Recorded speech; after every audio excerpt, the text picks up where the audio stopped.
there's conspiracy theories that say that a plane never hit the Pentagon. It was a missile, Right. even though, again, there's, hundreds of witnesses.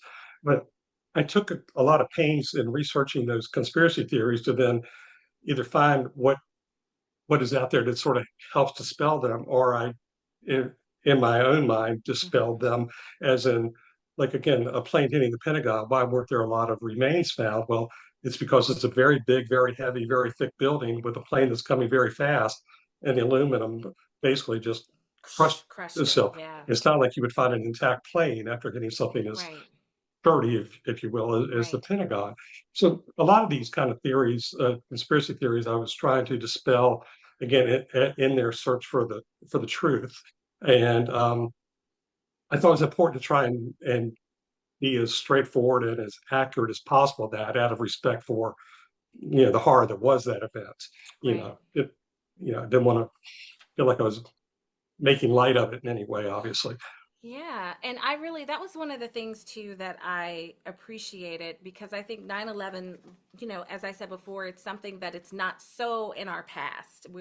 Many of us walking around today are connected, right, to hmm to, to 9/11 still. And so I thought you did a really great job writing about something that where there's still a lot of sensitivity, hmm around or towards, but doing so in a way that wasn't exploiting the trauma of it. yes, Like that, to me, it felt that that's a fine line, and I yes, it is felt very like you important to me. handled that. Like, how did you think about that, or how were you aware of not wanting to do that? That was a very fine line, as you said, but it's something that was critically important to me. Again, at the time when the setting of this book is 2008, that's only Right, 7 years after right, that event. We weren't even to the 10th anniversary. And as I think about it today, we're almost a quarter century past that event. There are millions and millions of people here in the world now, even here in America, that weren't even born at that time. So for them to think about it, hearing about something historical before they were born, it's almost like you and I thinking back Pearl Harbor. right, We kind of know some of it, but it's so far in the past we don't have that deep appreciation for it. Well, you and I lived through 2001, so we do have that appreciation. It was critically important to make sure that it was done respectfully and not to exploit it in any way, and to make sure that it could be accurate, and not for anyone who did suffer through it or suffered a loss through it, that they didn't look at it as something that dredged up even worse memories. Um, but I felt pretty good at the end of it that where I've been striving to be accurate in the portrayal and of the downright ludicrousness, if you will. I don't even know if that's a word.